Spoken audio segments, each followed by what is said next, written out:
ዛሬ ወደ ብሉይ ኪዳን ልውሰዳችሁ። መጽሐፈ መክብብን እናወጣና መጽሐፍ ቅዱስ ከያዛችሁ ይሄንን መጽሐፍ በጋራ እናያለን። የዚህ መጽሐፍ ቲም ዋናው ትኩረቱ 3 ነጥቦች ናቸው። እነዚህን ይዘን ነው ዛሬ የምንሄደው። የመጀመሪያው መሪ ሐሳብ ሁሉ ከንቱ የከንቱ ከንቱ ነው። ያለን ሁሉ ከእግዚአብሔር እጅ የተቀበልነው ነው። ደስ እያለን ኢንጆይ እናድርግ ይላል። thankfully enjoy it. Whatever we have is from the Lord, thankfully enjoy it. ደስ እያላችሁ ኢንጆይ አድርጉት። ከእግዚአብሔር እጅ የተቀበላችሁት ነው። የእግዚአብሔር ስጦታ ነው። የእግዚአብሔር ቸርነት መገለጫው ነው። so thankfully enjoy።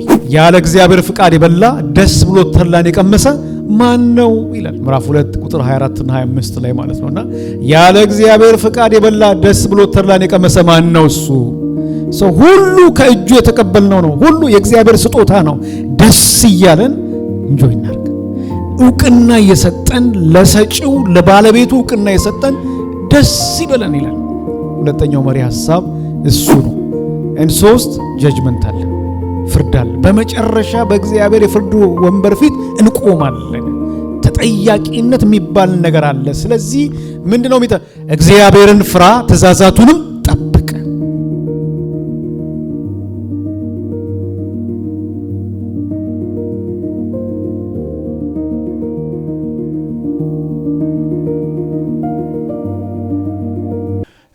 ጌታን እናመሰግናለን። እንግዲህ አይደለም ያው ቤተኛ ነው። ደጋግሞ ነው መጥቶ የሚያገለግለን። ወደዚህ ከመጣ ወደ ኢትዮጵያ ከኢትዮጵያ ወደዚህ ከመጣ እዚህ ከደረሰ ያገለግለናል። እንግዲህ አንድ ቦታ ስትደርሱ ማለት ነው አንድ የሆነ አሁን የደረሳችሁበት ቦታ ስትደርሱ ማለት ነው የደረሳችሁበት ቦታ ስትደርሱ የተለያዩ ሰዎች አሻራ በህይወታችሁ ውስጥ አለ። ዝም ብለን ከሰማይ ዱብ ያልን ሰዎች አይደለንም። ባንድም በሌላም መስመር ኢቭን የጎዱን ሰዎች የምንላቸው የበደሉን ሰዎች የምንላቸው እንኳን አሻራቸው በህይወታችን ውስጥ ዛሬ ለደረስንበት ኮንትሪቢዩሽን አለው፣ አስተዋጽኦ አለው። ብዙ እንደዚህ አስበን አናውቅም፣ እርግጠኛ ነኝ። እና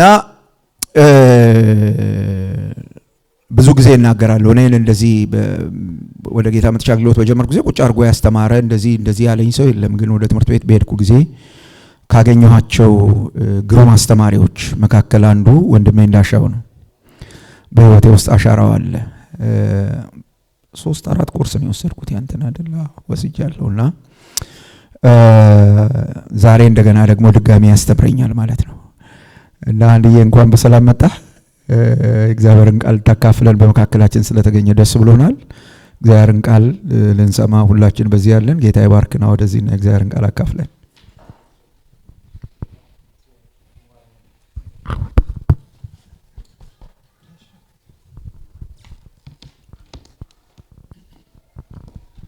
ክብር ለኢየሱስ ይሁን። ሃሌሉያ።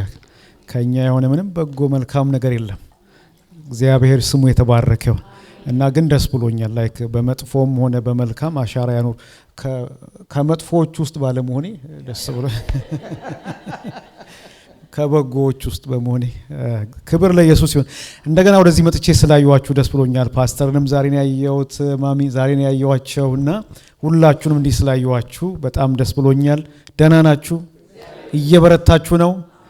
ከመበርታት ውጪ ሌላ ምን ምርጫ አለን ብሏል አንድ ወንድም። እውነቱን ነው። ሌላ አማራጭ የለንም ከመበርታት ውጪና ጌታ ይባረክ። ዛሬም ደግሞ ጌታ እድል ሰጥቶኛል ቃሉ እንዳስተምር። ከኔ ጋር አብረን እንጸልይና በቀጥታ ወደ ትምህርታችን እንሄዳለን። እግዚአብሔር እንዲናገረን ከጌታ የምንሰማበት ጊዜ እንዲሆን ጌታን እንጠይቃለን።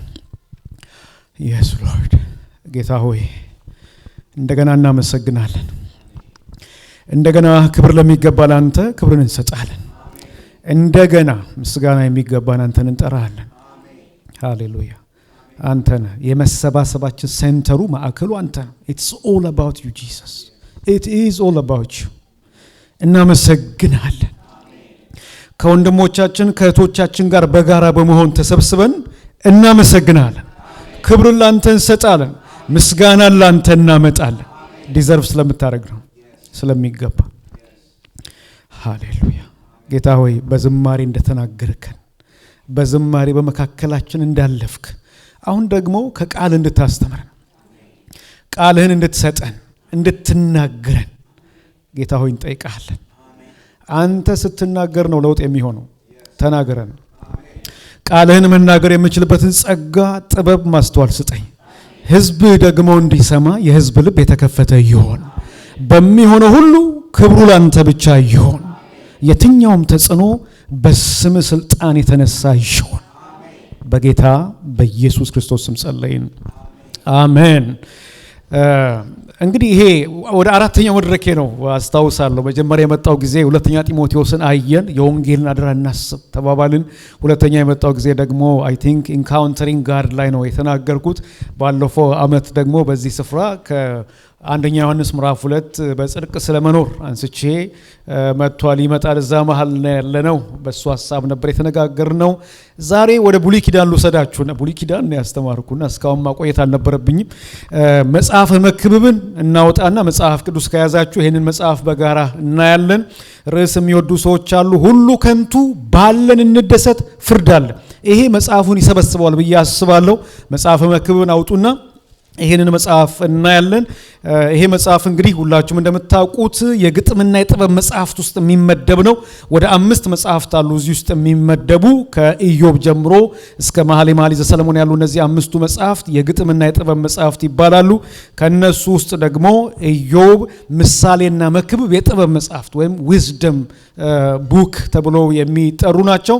ከነዚህ ውስጥ አንዱን ነው የምናየው። መጽሐፍ መክብብን ነው ዛሬ በጋራ የምናጠናው ማለት ነው። ገና ሲጀምር በኢየሩሳሌም የነገሰው የዳዊት ልጅ የሰባኪው ቃል ይላል። የመጽሐፉ ጻፊ በግልጽ ስሙን ባይገልጥም በግልጽ ስሙን ባይጽፍም ስታዩት በኢየሩሳሌም የነገሰው ይላል። ንጉስ እንደሆነ ከዚህ መረዳት ትችላላችሁ። የዳዊት ልጅ ይላል። የዳዊት ልጅ እንደሆነ ከዚህ መረዳት እንችላለን። ያን ካለ በኋላ የሰባኪው ቃል የመጽሐፉ መጠሪያ ሰባኪ እንደማለት ነው። ኮሌት ሰባኪ እንደማለት ነውና የሰባኪው ቃል ይላል። ይሄ ብቻ ሳይሆን ሌሎች ጥቅሶችም አሉ። ወደ ምዕራፍ 1 ቁጥር 12 ብትሄዱ እኔ ሰባኪው በኢየሩሳሌም የእስራኤል ንጉስ ነበርኩ ይላል። ንጉስ እንደነበረ ይናገራል። እዚህ ብቻ አይደለም፣ እንዲሁ ያነበብን ብዙ ጥቅሶችን ማየት እንችላለን። የመጽሐፉ ጻፊ ንጉስ የነበረ አንድ የዳዊት ልጅ እንደሆነ ብልጥግናው፣ ጥበቡ፣ ምኑ በዚህ ውስጥ በስፋት ተገልጧል። ከዚህ በመነሳት በትውፊት ይህን መጽሐፍ የጻፈው ንጉስ ሰለሞን እንደሆነ ይታመናል።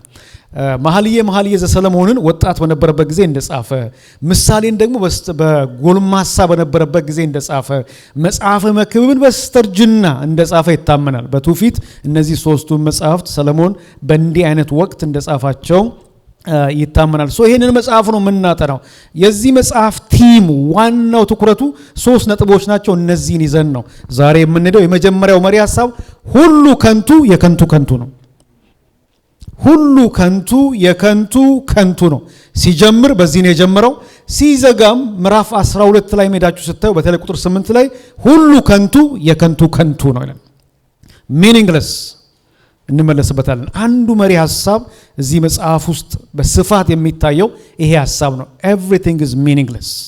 አንደኛ እዚህ ጋር አያቆምም። ይቀጥልና ያለን ሁሉ ከእግዚአብሔር እጅ የተቀበልነው ነው። ደስ እያለን ኢንጆይ እናደርግ ይላል። ታንክፉሊ ኢንጆይ ኢት whatever we have is from the Lord, thankfully enjoy it። ደስ እያላችሁ ኢንጆይ አድርጉት። ከእግዚአብሔር እጅ የተቀበላችሁት ነው። የእግዚአብሔር ስጦታ ነው። የእግዚአብሔር ቸርነት መገለጫው ነው። so thankfully enjoy። ሁለተኛው መሪ ሐሳብ ነው። ይሄም በጣም በስፋት አለ፣ እመለስበታለሁ። ጥቅሶችን እናያለን። ሁለተኛው መሪ ሐሳብ ይሄ ነው። እንደውም በቃል ጭምር የምናውቋል። ያለ እግዚአብሔር ፍቃድ የበላ ደስ ብሎ ተድላን የቀመሰ ማን ነው ይላል። ምዕራፍ 2 ቁጥር 24 እና 25 ላይ ማለት ነውና ያለ እግዚአብሔር ፍቃድ የበላ ደስ ብሎ ተድላን የቀመሰ ማን ነው? እሱ ሰው ሁሉ ከእጁ የተቀበልነው ነው። ሁሉ የእግዚአብሔር ስጦታ ነው። ደስ እያለን እንጆይ እናርግ። እውቅና እየሰጠን ለሰጪው ለባለቤቱ እውቅና እየሰጠን ደስ ይበለን ይላል። ሁለተኛው መሪ ሐሳብ እሱ ነው። እግዚአብሔር ይስጦ። እዚህ ጋር አላቆመም። እዚህ ጋር ቢያቆመው ኖሮ አይ ዶንት ኖ ይሄን ያህል ሰው እዚህ መሰብሰባችንን እጠራጠራለሁና ደስ ይበላችሁ ተከተሉ ብሎ አላቆመ። ቀጠለና በመጨረሻ ምን አለ? ፍርድ አለ። በመጨረሻ ተጠያቂነት አለ። መጽሐፉን የዘጋበት አዘጋግ በጣም የሚገርም ነው። እነሆ ሁሉ ነገር ከተሰማ ዘንድ የነገር ሁሉ ድምዳሜ ይሄ ነው፣ እግዚአብሔርን ፍራ፣ ትእዛዛቱንም ጠብቅ፣ ይህ የሰው ሁለንተናዊ ተግባሩ ነውና። መልካምም ይሁን ክፉ ስውር የሆነውን ነገር ሁሉ አንድ ሳይቀር ማንኛውንም ስራ እግዚአብሔር ወደ ፍርድ ያመጣዋል። there is judgment አያችሁ። አንድ everything is meaningless ሁሉ ከንቱ ነው። ሁለት whatever you have is from the Lord thankfully enjoy it and ሶስት judgment አለ፣ ፍርድ አለ። በመጨረሻ በእግዚአብሔር የፍርድ ወንበር ፊት እንቆማለን። ተጠያቂነት የሚባል ነገር አለ። ስለዚህ ምንድነው እግዚአብሔርን ፍራ ትእዛዛቱንም ጠብቅ። ይሄ ነው ካንተ የሚጠበቀው።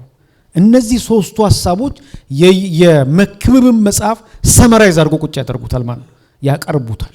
ይሄንን ጠጋ ብለን እንድናይ እፈልጋለሁ። በዚህ ጠዋት እንድንማር የምፈልገው ትኩረት እንድናደርግ የምፈልገው በዚህ መጽሐፍ ላይ በተለይ እነዚህ ሶስቱን ቲሞች ከመጀመሪያው ጀምረን ሁሉ ከንቱ ነው ከሚለው ተነስተን አንዳንድ ጥቅሶችን እያነሳን ይሄን መጽሐፍ እናያለን። ክብር ለኢየሱስ ይሁን። everything is meaningless ከዚህ ነው የሚነሳው። vanity meaningless ሁሉ ከንቱ ነው። እዚህ ስር የዘረዘራቸውን ነገሮች በዝርዝር ብታዩ መጽሐፉ ስታጠኑ ብርቱ ልፋት ከንቱ ነው። ምዕራፍ 1 ቁጥር 14 ላይ ሄዳችሁ ስታዩ፣ ምዕራፍ 2 ቁጥር 11 ላይ፣ ቁጥር 17 ላይ በጣም ጥበብ ከንቱ፣ ጻድቅነት ከንቱ፣ ሀብት ከንቱ ነው፣ ክብር ከንቱ ነው፣ ደስታ፣ ወጣትነት፣ ጉብዝና ከንቱ ነው። እንደውም አንድ ቦታ ሊመጣ ያለው ሁሉ ይመስላል። 11:8 ላይ ሊመጣ ያለው ሁሉ ያለ ይመስላል። ትንሽ ገፋ ያለ ሁሉ ከንቱ ብሎ የዘረዘራቸውን ነገሮች በዝርዝር ስታዩ በጣም ሰፊ ናቸው። ከንቱ ነው። ሚኒንግለስ ከንቱ ነው ብቻ አይደለም የሚለው አንዳንድ ቁጥሮች ምዕራፍ 1 ቁጥር 14 ላይ ስታዩ ከንቱ ንፋስን እንደመከተል ነው ይላል። it's like chasing after the wind ከፀሐይ በታች የተደረገውን ነገር ሁሉ አየው፣ ሁሉም ከንቱ ንፋስንም እንደመከተል ነው። ንፋስን እንደመከተል ነው። ንፋስን የት ድረስ ተከተሉታላችሁ? የቱ ጋር ትይዙታላችሁ? it's just like chasing after the wind። ምዕራፍ 2 ቁጥር 11 ላይ ምን ተመሳሳይ ሐሳብ ነው ያነሳው? ንፋስን እንደመከተል ነው። ከንቱ ነው፣ ንፋስን እንደመከተል ነው። ቁጥር 26 4 ንፋስን እንደመከተል ነው ከንቱ። it's just like chasing after the wind። በሌላ ኤክስፕሬሽን ደግሞ ሲገልጠው ምንም ጥቅም የለውም no advantage 3:19 ላይ ስታዩ 5:11 6:8 በተለያየ መንገድ ይገልጣልና ጥቅም የለውም፣ ሁሉ ከንቱ፣ ንፋስን እንደመከተል ነው፣ ሁሉ ከንቱ፣ ጥቅም የለውም። ልብ በሉ። ይሄን እያለ ያለው ማን ነው? ሰለሞን ነው። ሰለሞን ንጉሥ ሰለሞን፣ ጠቢቡ ሰለሞን። ስለ ብልጥግናው ብዙ መናገር እንችላለን። ይሄ ሰው በስተእርጅናው ሪፍሌክት ሲያደርግ ጥቅም የለውም no advantage። በሌላ ቦታ እንደውም nothing gained ምንም ትርፍ የለውም፣ ሁሉ ከንቱ፣ የከንቱ ምንም ትርፍ የለውም ይላል። ምን ማለት ነው? ይሄንን ትንሽ ገለጥ ማድረግ ያስፈልጋል። ይሄ መቼም it's ሜታፎር ነው፣ ዘይቤያዊ አገላለጽ ነው። ሁሉ ከንቱ ነው፣ ምንም ጥቅም የለውም ሲል ሁሉ ነገር በራሱ ዘላቂ የሆነ ፋይዳ የለውም፣ ላስቲንግ ቫልዩ የለውም፣ ሪል ቫልዩ የለውም በራሱ። እነዚህ ነገሮች አያስፈልጉም አይደለም እያለ ያለው። ስራ አያስፈልግም እያለ አይደለም፣ ጥበብ አያስፈልግም እያለ አይደለም፣ ወጣትነቱ፣ ጉብዝናው፣ ኤቭሪቲንግ የዘረዘራቸው ከንቱ ናቸው ብሎ ያነሳቸው ነገሮች ሁሉ አያስፈልጉም ሙሉ በሙሉ እያለ አይደለም። በራሳቸው ዘላቂ የሆነ ፋይዳ የላቸውም። በራሳቸው ለህይወት ትርጉም ሊሰጡ አይችሉም። በራሳቸው እነዚህ ነገሮች ሪል ቫልዩ የላቸውም። ልብ በሉ፣ ኢምፖርታንት ናቸው ግን ዊዛውት ሪል ቫልዩ ናቸው። ሪል ቫልዩ ላስቲንግ የሆነ ዘላቂ የሆነ ዘላለማዊ የሆነ ምን የላቸውም፣ ፋይዳ የላቸውም ነው። ይሄን ጥንቃቄ አንዱን እኔ ትንሽ ገፋ እናድርገው። ለምሳሌ ብርቱ ስራ እናንሳ፣ ብርቱ ልፋትን እግዚአብሔር ይሰራል። እግዚአብሔር ይመስገናል። አምላካችን እግዚአብሔር ሰራተኛ ነው። የእግዚአብሔር ሕዝብ የሚሰራ ሕዝብ ነው። የሥራ ሕዝብ ነው። በመስራት የሚታወቅ ሕዝብ ነው። አምላኩ የሚሰራ ሕዝብ፣ በስራ የሚታወቅ ሕዝብ ነው እግዚአብሔር ሕዝብ። ስራ ኃጢአት ወደዚህ ዓለም ከመጣ በኋላ የጀመረ ነገር ሳይሆን ቀድሞም የነበረ ነው አይደል? ለዚህ ነው እኮ ተንከባከብ እንዲያርክ አይደል? ኢቭን በኃጢአት ከመውደቃቸው በፊት። ስለዚህ መስራት is biblical። መስራት አንዱ እግዚአብሔርን ምን ገልጥበት ሪፍሌክት የምናደርግበት የምናሳይበት መንገድ ነው። መስራት አያስፈልግም፣ ስራ አቁሙ አይደለም፣ አትማሩ፣ አትስሩ፣ አትድከሙ፣ አትልፉ አይደለም እያለ ያለው። it's good መስራት አስፈላጊ ነው። ግን ምን ሰራው ስራ የትኛውም ስራ ቢሆን ስራው በራሱ ለህይወት ትርጉም አይሰጡም። ስራው በራሱ ላስቲንግ ቫልዩ የለውም። ስራው በራሱ ዘላቂ የሆነ ትርጉም አይሰጥም ነው። እና እንደውም ምዕራፍ 4 ከ4 እስከ 6 ላይ ስለ ስራ ሲናገር አንዳንዴ ቅናትን፣ ሌላውን መብለጥን፣ ማጥፋትን የተሞላ ነው። ምን ሰራው ምን ደግሞ ምን ሮጠው አንዳንድ ጊዜ እንትኑ ላይክ ሞቲቭ ይሄ ነው። አንዳንድ ጊዜ ቅናት፣ ሌላውን መብለጥ፣ ከሌላው በላይ መሆን አንዳንዴ እንደሱ እንደሆነ ያነሳል። ባለጠጋ ለመሆን የሚደረግ ጉጉት ነው ይላል ምዕራፍ 4 ቁጥር 8 5 10 እንዲህ ስናይ ባለጠጋ ለመሆን የሚደረግ ጉጉትና ሩጫ ነው ይላል። ስራን በዛ መንገድ ያቀርባል። እሱ ብቻ አይደለም፣ ይቀጥላል። ዘላለማዊ ደስታ አያመጣም ይላል 2 ከ10 እስከ 11 ለምንድነው ስራ ከንቱ ነው ያለው? ለምንድነው እሱ መልፋት ብርቱ ልፋት ቶይል ከንቱ ነው ያለው ብትሉ ምክንያቶቹ እንደዚህ ከዚሁ መጽሐፍ ውስጥ እያየን መሄድ እንችላለን። ዘላለማዊ ደስታ አያመጣም። ሰው የድካሙን ውጤት በአንድ ጊዜ ሊያጣ ይችላል። እሱን ያነሳል 2:26 5:6 እንዲህ ስታዩ በአንድ ጊዜ ሰው ለዘመናት ያጠራቀመውን በጣም ደክሞ ቀንና ሌሊት ያከማቸውን ያጠራቀመውን በአንዴ ሊያጣው ይችላል። በአንድ ጊዜ ሉዝ ሊያደርገው ይችላል። የሚታመን አይደለም፣ የሚያስተማምን አይደለም፣ ዋስትና አይደለም፣ ጋራንቲ አይደለም። በአንዴ ሉዝ ሊያደርግ ይችላል ይላል። አሁን ናቹራል ዲዛስተርን ብትወስዱ ለምሳሌ ናቹራል ዲዛስተር ሀፕን ቢያደርግ ላይክ እየመረጠ ከመሃል ያንዳንዱን እያጠፋ ያንዳንዱን አይተው ጎን አይ ይሄ የተማረ ነው፣ አይ ይሄ እንዲህ ነው አይልም። ሉዝ ሊያደርግ ይችላል። እሱ ብቻ አይደለም፣ ከዚህም ካለፈ ሰው ሲሞት ይዞት አይሄድም። እሱን ያነሳል 2:18 5:15 እንዲህ ስታዩ ማለት ሲሞት ትቶት ነው የሚሄደው። ሁሉም ነገር ወደዚህ ዓለም ከመጣም በኋላ ያገኘነው ስንሄድ ትተነው የምንሄደው ነው። አንዳች ይዘን የምንሄደው የለም። ስለዚህ ቶይል ከንቱ ነው። ልፋቱ፣ ድካሙ፣ መውጣት መውረዱ፣ ሩጫው ከንቱ ነው። ለምን? ቀሪ ነው፣ ዘላቂ አይደለም፣ ዘላለማዊ አይደለም፣ ትተነው የምንሄደው ነው። ያን ያነሳል እና በእነዚህ ምክንያቶች ብርቱ ልፋት ከንቱ ነው። ብርቱ ልፋት በራሱ ዘላቂ ዘላለማዊ የሆነ ፋይዳ የለውም።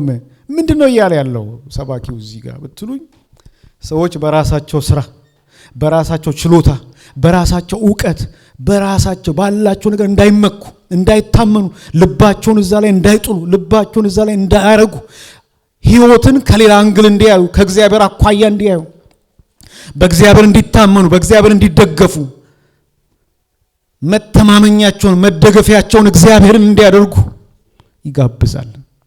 ልባቸውን ከዚያ ነገር ላይ እንዲያነሱ ያደርጋል። በእግዚአብሔር ብቻ እንዲታመኑ፣ ለህይወት ትርጉም መስጠት የሚችል እግዚአብሔር፣ የደስታ ምንጭ እግዚአብሔር፣ የሚያሳርፍ እግዚአብሔር።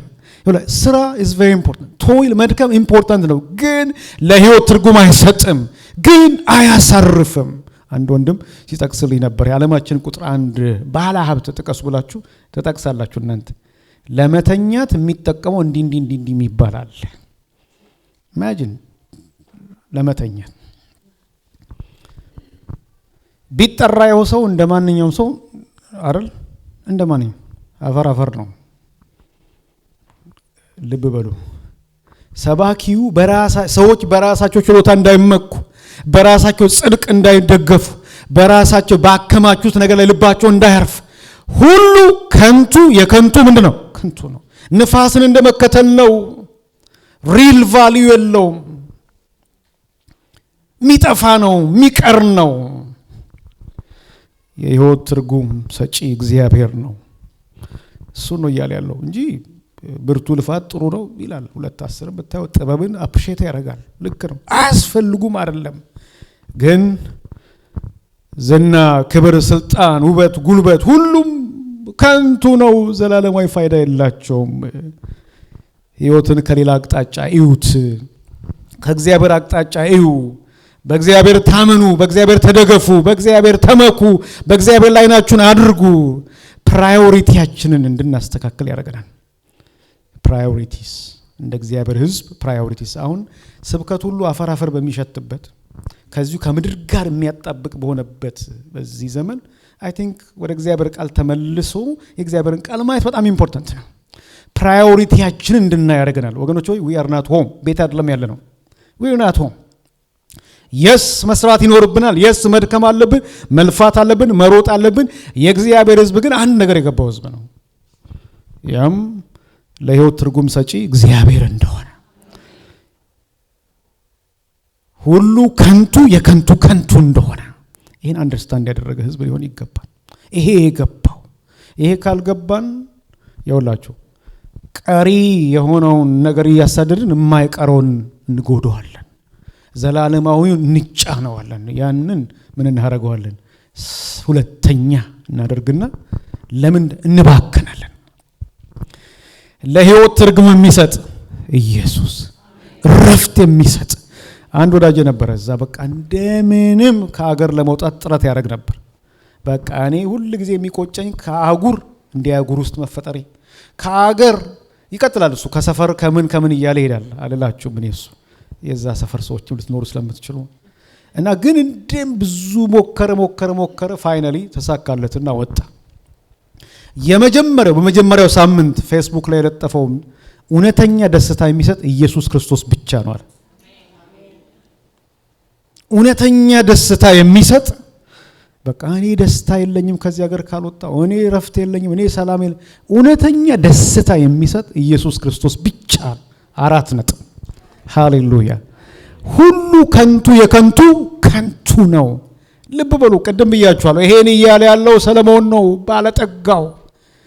700 ሲደመር 300 እኩል ይሆናል 1000 የነበረው። ይሄ ዶላር አይደለም ታውቃላችሁ። የነበረው ሁሉ ከንቱ የከንቱ ከንቱ ነው። ሕይወትን ከሌላ አቅጣጫ እንዲያዩ ሃሌሉያ።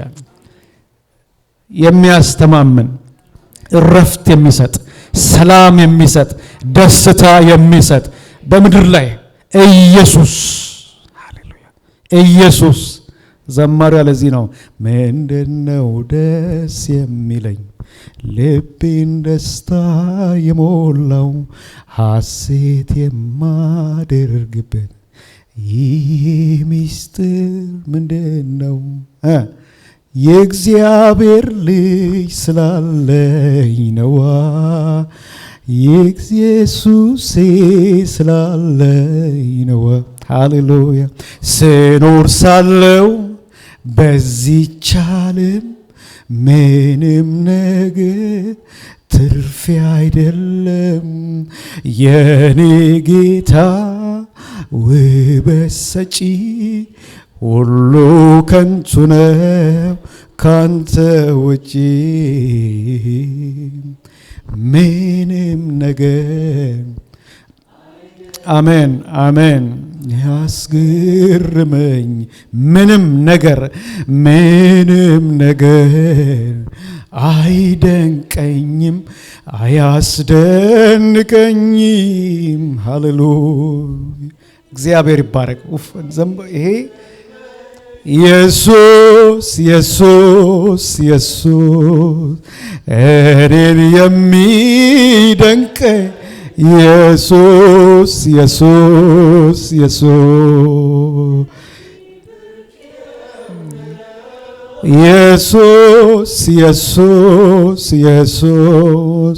ለኔ ውድ የምለው ኢየሱስ እግዚአብሔር ይመስገን። ሁሉ ከንቱ የከንቱ ነፋስ እንደመከተል ነው። ነቃ ልንል ይገባናል።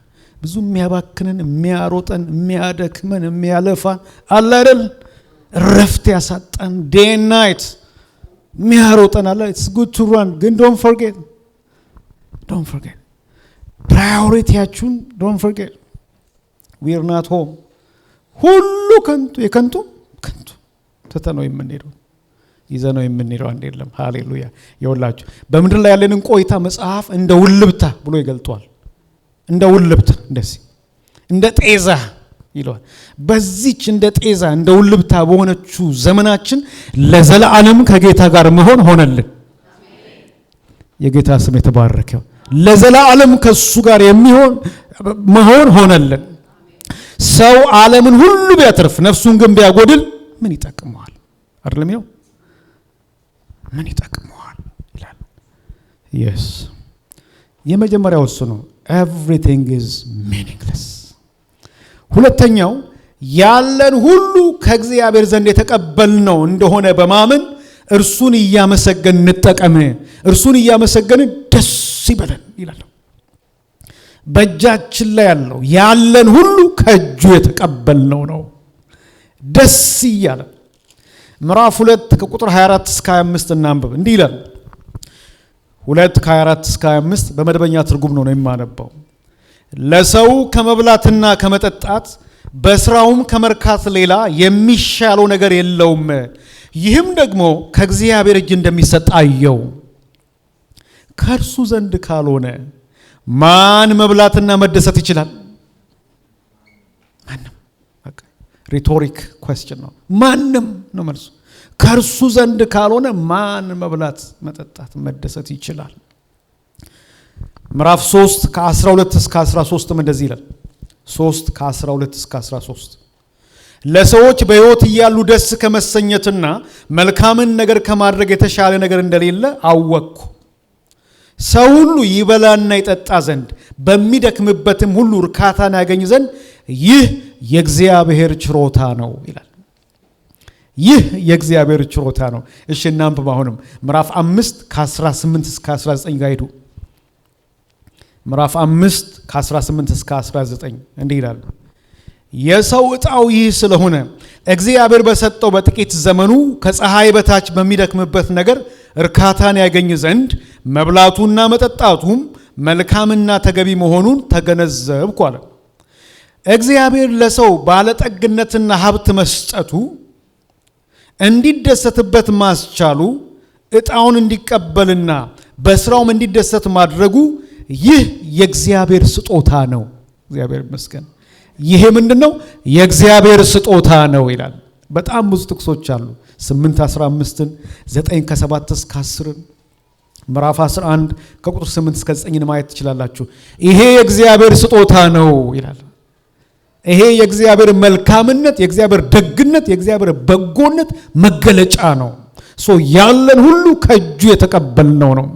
ከኛ የሆነ ምንም ነገር የለም። እግዚአብሔር ቸርነት፣ የእግዚአብሔር መልካምነት መገለጫ ነው። ባላችሁ ነገር ደስ ይበላችሁ ደግሞ ይላል። አይገርምም? ባላችሁ ነገር ተደሰቱ። እግዚአብሔር የሰጣችሁን ነገር በአግባቡ ተጠቀሙ ይላል። ደስ እያላችሁ እግዚአብሔርን እያመሰገናችሁ ለእግዚአብሔር ዕውቅና የሰጣችሁ ተደሰቱ ይላል። እያመሰገናችሁ ተደሰቱ ይላል። ያንንም በጣም ኤምፋሳይዝ አድርጎ ይናገራል። ዕውቀት፣ እድሜ፣ ስራ፣ ኔመት መዘርዘር ትችላላችሁ። እናንተ ያላችሁ ሁሉ ከእጁ የተቀበላችሁት ነው። ደስ እያላችሁ ተጠቀሙበት ይላል። እግዚአብሔር ይመስገን። እድሜን የሰጠን እግዚአብሔር፣ እንድናገለግለው ዕድል የሰጠን እግዚአብሔር፣ በእውነት የትዳር አጋር የሰጠን እግዚአብሔር፣ ልጆች የሰጠን እግዚአብሔር። ጥቀሱ እናንተ whatever we have። ቅድም ፓስተር ሲናገር ነበር። ምን ተነፍሰውን አየር፣ ምን ለብሰውን፣ ምን ኖርበትን you name it። እግዚአብሔር ከኛ አይደለም። በእኛ ዕውቀት፣ በእኛ ችሎታ፣ በእኛ ብርታት፣ በእኛ ብልጠት አይደለም። ከእጁ የተቀበልነው ነው። የጌታ ስም የተባረከ ይሁን። እዛ መዝሙር 24:1 ላይ ምድርና በእርሷ ያለው ሁሉ የእግዚአብሔር ነው ይላል። ልብ በሉ። መዝሙር 127:1 እግዚአብሔር ቤትን ካልሰራ ሰራተኞች በከንቱ ይደክማሉ፣ እግዚአብሔር ከተማን ካልጠበቀ ጠባቂ በከንቱ ይተጋል ይላል። እግዚአብሔር ነው። እነሆ ልጆች የእግዚአብሔር ስጦታ ናቸው፣ የማኅፀንም ፍሬ ከቸርነቱ የሚገኝ ነው። ኢትስ አ ጊፍት። ኦኬ፣ ወደ አዲስ ኪዳን ልወስዳችሁ ትንሽ እንድታምኑኝ ማለት ነው። ዮሐንስ 1:3 ላይ ሁሉ ነገር በእርሱ ተፈጥሯል፣ ከተፈጠረው ሁሉ ያለ እርሱ የተፈጠረ ምንም የለም። አንድ ልጨምርላችሁ ሮሜ 11:36 ላይ ይሄ በጣም ሁሉም ከእርሱ በእርሱ ለእርሱ ነውና ለእርሱ ለዘላለም ክብር ይሁን አሜን። እሺ ልቀይረው እንደ ደመቅ እንዲል አሜኑ ደግሜ ያነባዋለሁ አልቀይረው። ሁሉም ከእርሱ በእርሱ ለእርሱ ነውና ለእርሱ ለዘላለም ክብር ይሁን አሜን። እግዚአብሔር ይመስገን። አንድ ጥቅስ ብቻ እዚህ ጋር ጨምርላችሁ። አንደኛ ዜና ላይ ያለ ጥቅስ ነው። ይሄ በጣም ልቤን ተች የሚያደርገኝ ጥቅስ ነው። አንደኛ ዜና ምዕራፍ 29 ከቁጥር 11 ጀምሮ ስታነቡ እግዚአብሔር ሆይ ያለ። ይሄ ማለት ይወላችሁ ለእግዚአብሔር ቤት ስራ ወይም ለዚህ ለቴምፕሉ የሚያስፈልገውን ሁሉ አምጥቶ በቃ እስኪባል ነው ያመጡት። በቃ አሁን ይበቃቸዋል አታምጡ እስኪባል ማለት ነው ያመጡት። በፍቃደኝነት በደስታ እንደ እድል ቆጥረው ተጠምዘዘው ማኒፕሌት ተደርገው ተሸውዶ አይደለም። እንደ እድል ቆጥረው በቃ እስኪባል ድረስ አመጡ። ከዚያ እግዚአብሔርን ሲያመሰግን ዳዊት እንደዚህ አለ፣ እግዚአብሔር ሆይ አለ በሰማይና በምድር ያለው ሁሉ ያንተ ነውና ታላቅነት፣ ኃይል፣ ክብርና ግርማ ያንተ ነው። እግዚአብሔር ሆይ መንግስትም ያንተ ነው። አንተም እንደራስ ከሁሉ በላይ ከፍ ከፍ ያልክ ነህ። ባለጠግነትና ክብር የሚገኘው ካንተ ነው። አንተም የሁሉ ገዢ ነህ። ከፍ ከፍ ለማድረግ ለሁሉም ብርታትን ለመስጠት ብርታትና ኃይል በእጅ ነው። አምላካችን ሆይ አሁንም እናመሰግንሃለን። ሃሌሉያ። ለከበረው ስምህም ውዳሴ እናቀርባለን። ሁሉ የተገኘው ካንተ ነው። ታዲያ ነው እንዲህ ይላል፣ ላንተም የሰጠን ከእጅ የተቀበልነው ብቻ ነው። ታዲያ እንዲህ ያለ ቸርነት እናደርግ ዘንድ እኔ ማን ነኝ? ሕዝቤስ ማን ነው? አለ። ተመልከቱ፣ በጣም የሚገርም ነው።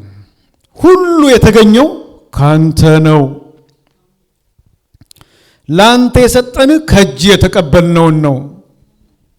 ታዲያ እንዲህ ያለ ቸርነት እናደርግ ዘንድ እኔ ማን ነኝ? ሕዝቤስ ማን ነው? ይላል። ሃሌሉያ።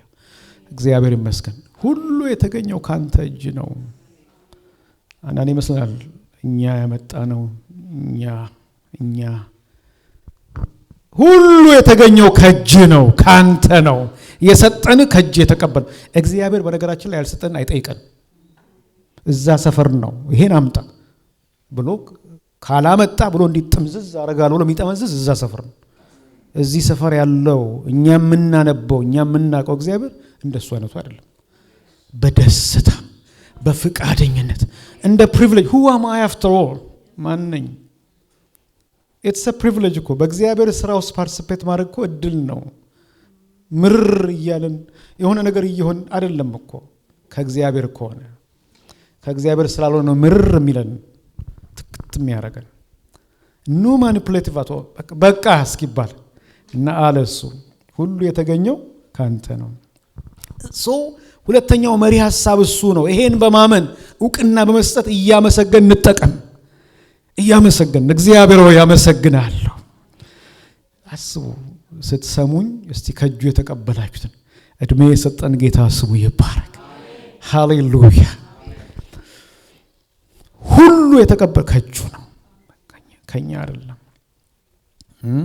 እግዚአብሔር ያልሰጠንን ደግሞ አይጠይቀንም። እርሱ የሰጠንን ብቻ መልሰን እንድንሰጠው የሚፈልግ አምላክ ነው። ስለጎደለበትም እኮ አይደለም እንድንሰጠውም ደግሞ ሲያደርግ በእርሱ ያለንን እምነት ማየት ይፈልጋል እግዚአብሔር።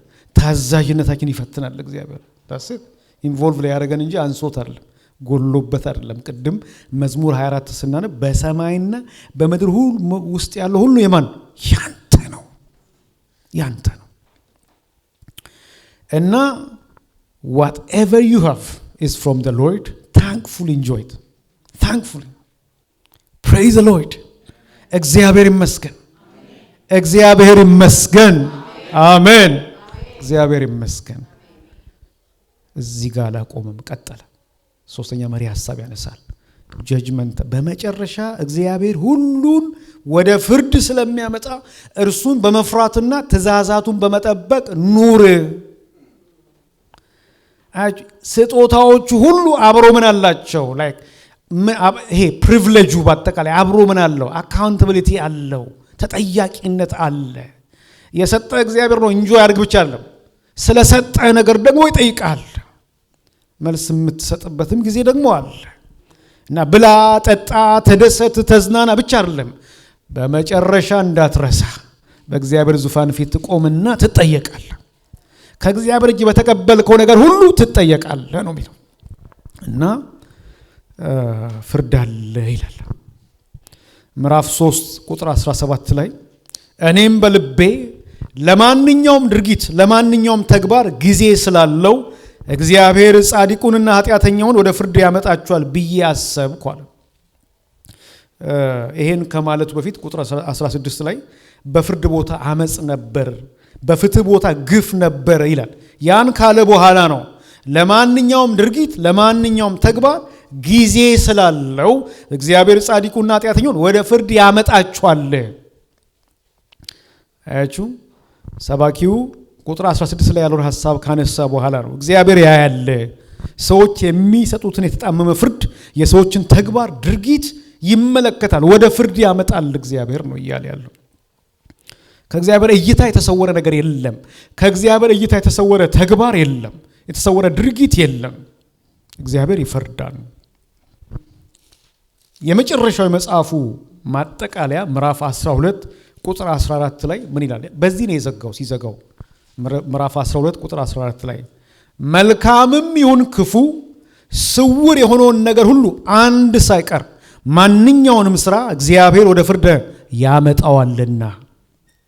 መልካም ክፉ ስውር የሆነውን ነገር ሁሉ ማንኛውንም ስራ እግዚአብሔር ያያል ነው እያለ ያለው።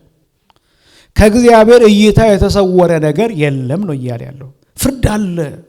አንዳንድ ጊዜ አይመስልም። ይሄ እግዚአብሔር ያለ፣ እግዚአብሔር የሚፈርድ፣ እግዚአብሔር የሚያይ አይመስልም።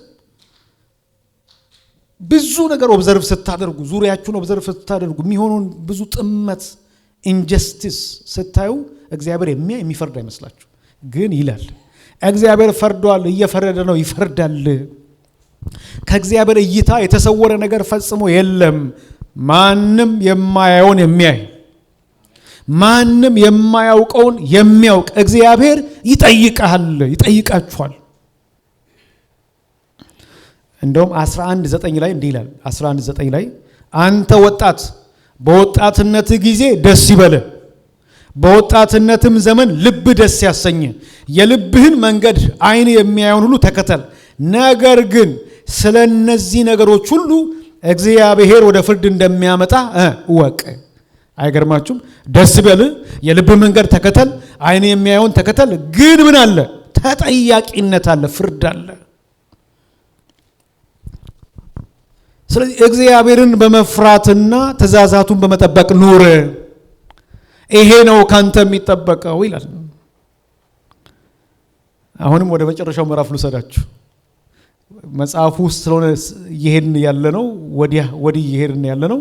እንደምትከተሉኝ ተስፋ አደርጋለሁ። በእርግጥ ከዚህ መጽሐፍ አልወጣንም እስካሁንና 12:13 ላይ እነሆ ሁሉ ነገር ከተሰማ ዘንድ የነገር ሁሉ ድምዳሜ ይህ ነው። Now all has been heard. Here is the conclusion of the matter.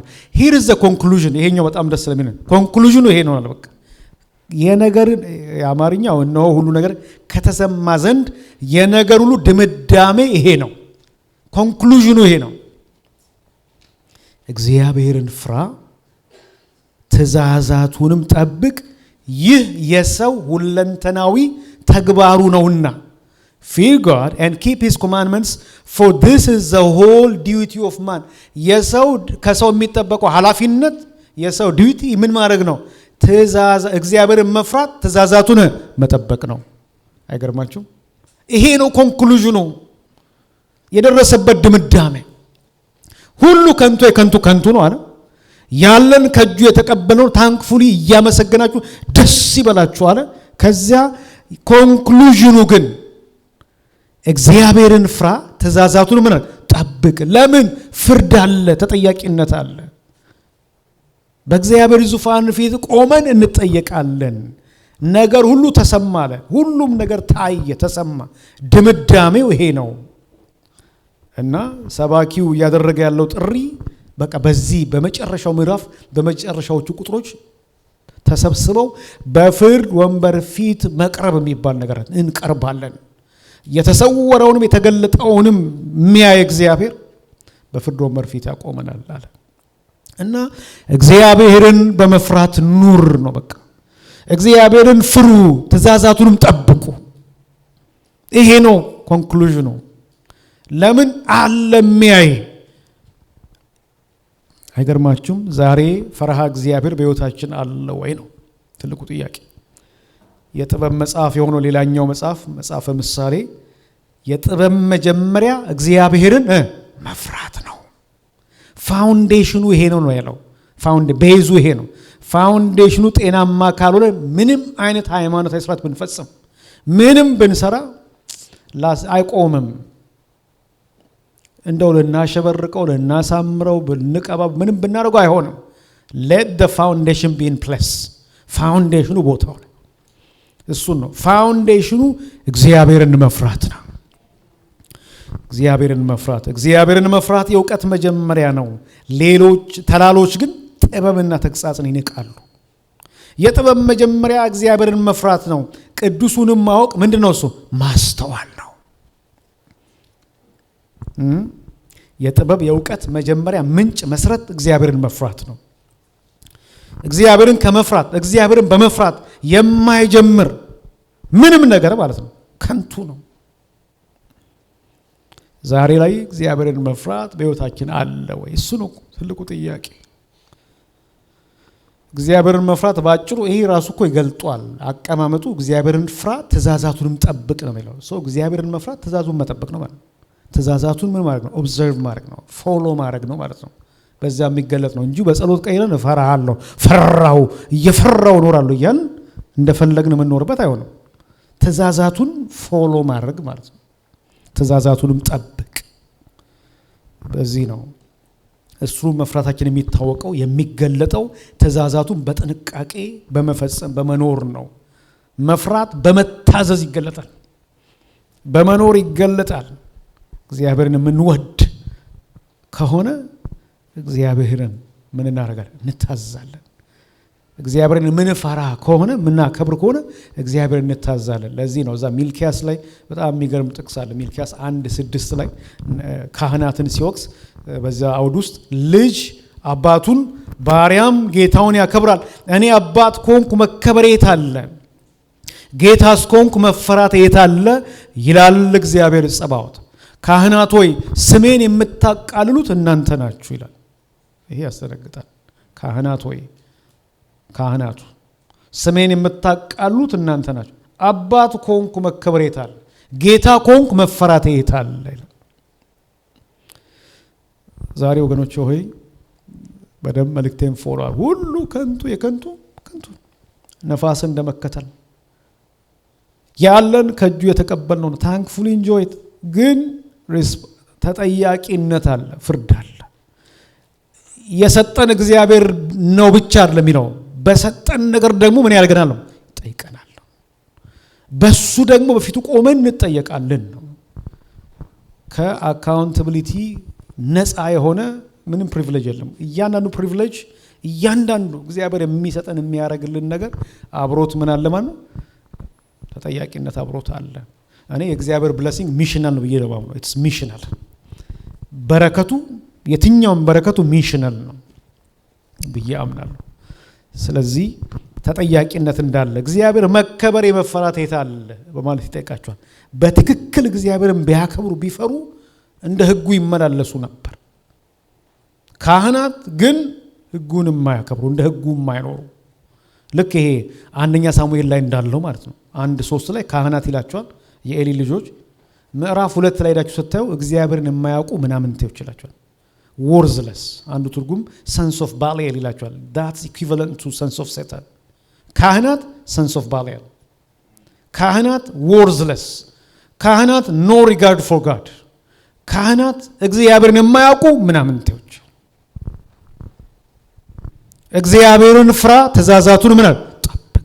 wherever we are ሁሉ ጊዜ የምናደርገውን ሁሉ ለእግዚአብሔር ክብር ማድረግ። እንደ እግዚአብሔር ሕዝብ መመላለስ መኖር የትም መቼም ይሄ ስንሰበሰብ አንድ ላይ ስንሆን የምናደርገው አይደለም። that's our principle wherever we are doing whatever we do for the glory of God ለእግዚአብሔር ክብር ማድረግ እሱን ነው የሚላቸው። እግዚአብሔርን መፍራት ክፋትን መጥላት ነው አይደል? ምሳሌ 8:13 ላይ እግዚአብሔርን መፍራት ክፋትን መጥላት ነው፣ እኔም ትዕቢትና እብሪትን ክፉ ጠባይና ጠማማ ንግግርን እጠላለሁ። እግዚአብሔርን መፍራት ምንድነው? ክፋትን መጥላት ነው። ከዚህ መራቅ ነው። እግዚአብሔርን መፍራት በአመለካከታችን በተግባራችን የተገለጠ ሊሆን ይገባል። እግዚአብሔርን መፍራት በንግግራችን የተገለጠ ሊሆን ይገባል። እግዚአብሔርን መፍራት በአካሄዳችን በአኗኗራችን የተገለጠ ሊሆን ይገባል። ሰው ለሰብስበው መጽሐፈ መክብብ ከተባለ እነዚህ ሶስቱ መሪ ሐሳቦች ያዙ። ሁሉ ከንቱ የከንቱ ከንቱ ነው። እዚህ ላይ ወገኖች ሆይ ቅድም እንዳልኩት ከንቱ የሆነውን መቼ እንኳን ትተነው እንደምንሄደው ማናቀው፣ መቼ እንኳን ትተነው እንደምንሄደው ማናቀው። ይሄንን ስለ አንድ ሰው አስታወስኩ። ያ ጓደኝነት ጀመሩ፣ አብሮ እየተጓዙ አይ ይሄን ቤት ሰርተን ካልጨረስን አንጋባም፣ ቤት መስራት ጀመሩ እና አይ ሪመምበር በጣም ስለማቃቸው ነው ምሳ 2 አዞ አያውቁም። አንድ አዘው ለሁለት፣ የሚጠጣ 2 አዞ አያውቅም። አንድ አዘው ለሁለት። እንዲህ ሼር እያደረጉ ቢውልድ ያደርጋሉ። ኢትስ አንፎርቹኔት እሱ ድንገት ተጠራ፣ ወደ ጌታ ሄደ። ከኔ ማጀን ከንቱ ነው፣ የሚያስተማምን አይደለም። ይሄ ምንለፋለት ምንደክምለት እንቅልፍ ምናጣለት ነገር በራሱ አስተማማኝ አለ። አስተማማኝ አንድ አለ፣ እግዚአብሔር። ልባችሁ በጌታ ይረፍ፣ ሰላማችሁ በጌታ የተጠበቀ ይሁን። በጌታ ያላረፈ ልብ በምንም አያርፍ። በጌታ ያልተደሰተ ሰው በምንም አይደሰትም።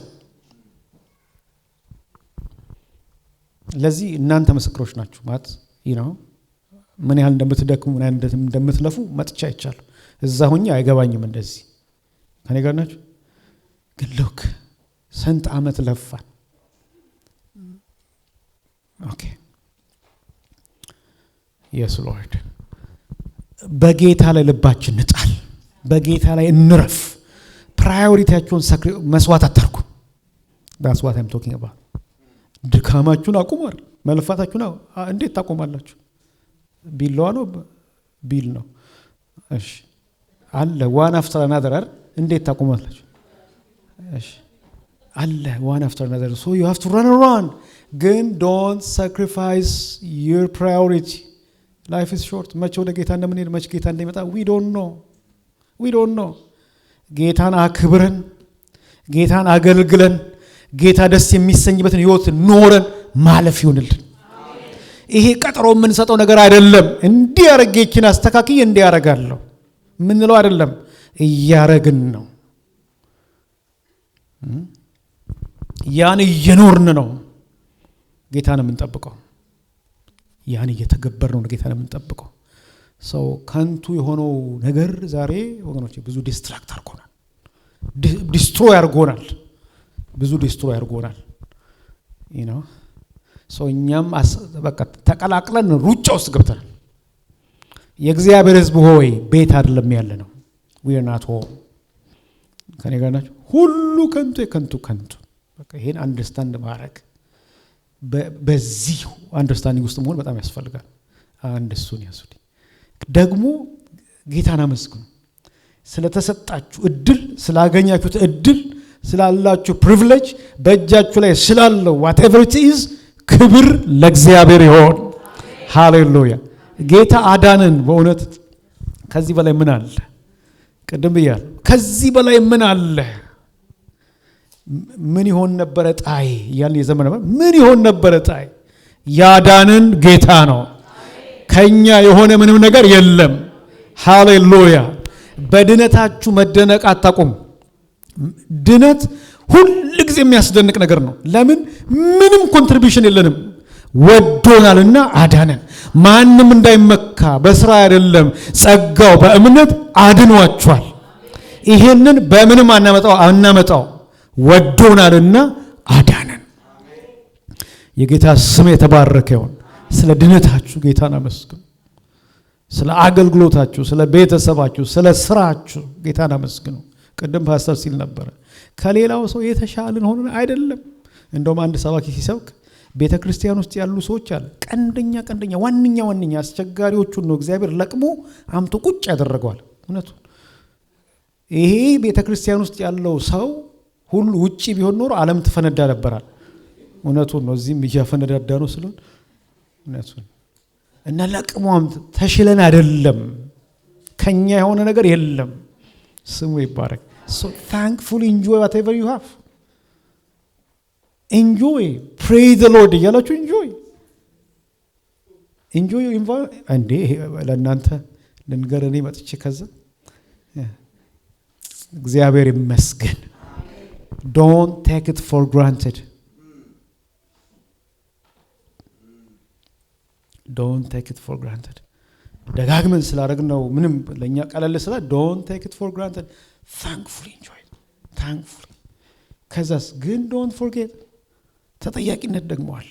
በመጨረሻ ደግሞ ቆመን ከእጁ ስለተቀበሉ ነገር ሁሉ እንዴት ስፔንድ እንዳደረገን እንዴት እንጠየቃለን፣ እንዴት እንደኖርን እንጠየቃለን። ስለዚህ ምን ይላል? እግዚአብሔርን ፍራ ትእዛዛቱንም ጠብቅ ፍርድ አለ ይለናል። እንጸልያለን። Thank you Jesus. Thank you Lord. Amen. Hallelujah. Thank you Jesus. Thank you Jesus. Hallelujah. Hallelujah. Amen. Hallelujah. Hallelujah. ጌታ ሆይ በቃል ፊት ራሶቻችንን ዝቅ እናደርጋለን። ጌታ ሆይ በቃል ራሶቻችንን እንመረምራለን። ከንቱ ነው ያልከው ዛሬ እግዚአብሔር በብዙ አባክኖናል፣ በብዙ አድክሞናል፣ በብዙ አዝሎናል። ፕራዮሪቲዎቻችንን አስተካክልልን ጌታ ሆይ አስተካክልልን።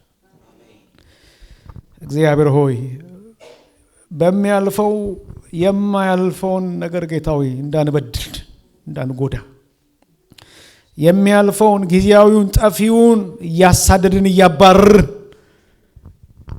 ዘላለማዊን ትልቁን የማይወሰድብንን ያንን ጌታ ሆይ እንዳንበድል እንዳናሳዝን ለዚህኛው ብለን እግዚአብሔር ለጊዜው ለሚጠፋው ብለን የማይጠፋውን እግዚአብሔር ዘላለማዊን እውነተኛውን ሪል የሆነውን አቢዩዝ እንዳናረግ እንዳንተላለፍ ለዚህኛው ለጊዜው ብለን እግዚአብሔር ሆይ ዘላለማዊን ነገር እንዳንበድል አቤቱ ወደ ማስተዋል እንድትመልሰን ጠይቃለሁ። yes lord ወደ አንቃን እግዚአብሔር ሆይ ካባከነን ነገር ውስጥ አውጣን እግዚአብሔር ሆይ ካዛለን ካደከመን ነገር ከያዘን ከሚጎትተን ነገር አላቀን እግዚአብሔር ሆይ አተያያችንን ቀድስ፣ አመለካከታችንን ቀድስ፣ አኗኗራችንን ቀድስ ጌታ ሆይ በቃል ቀድስ። yes ዛሬ ተሐድሶ በመካከላችን እንዲሆን ጠይቃለሁ። የአመለካከት ተሐድሶ ያኗኗር ተሐድሶ እንዲሆንልን በቃል እግዚአብሔር ሆይ ሪሴት እንድታደርገን ጠይቃለሁ። በቃል እንደገና ሪሴት እንድታደርገን ጌታ ሆይ ጠይቃለሁ። and lord we are so grateful ስለ አዳንከን፣ ስለ ድነታችን፣ ስለ ልጅ ስለ መዳናችን እናመሰግንሃለን። ከእጅ ስለተቀበልናቸው ነገሮች እናመሰግንሃለን። የመራህን እኮ አንተ ነህ ጌታ። የተቆፈረውን ጉድጓድ ደፍነህ በመንገዳችን ላይ የተዘረጋውን ወጥመድ እየበጣጠስክ ያሳለፍከን አንተ ነህ። እዚህ ያደረስከን አንተ ነህ። የረዳህን አንተ ነህ። ያገዝከን አንተ ነህ። ዳዊት እንዳለው ሁሉ የተገኘው ካንተ ነው አለ።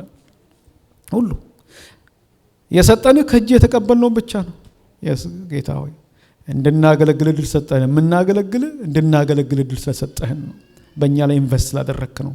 ስለዚህ በእጃችን ላይ ስላለው ነገር ሁሉ እናመሰግናለን። ግን እንደ ሪስፖንስብል ህዝብ እንድንኖር ደግሞ እርዳን። እንደ ሪስፖንስብል ሰው ክፋትን አስወግደን እግዚአብሔር አንተ የማትከብርባቸውን ነገሮች ሁሉ አስወግደን አንተን በመፍራት ትእዛዝህን በመጠበቅ እንድንኖር ደግሞ እርዳን። እዚህ ጸሎታችን ይቀጥላል። ፓስተር ወደዚህ መጥቶ ይጸልያል።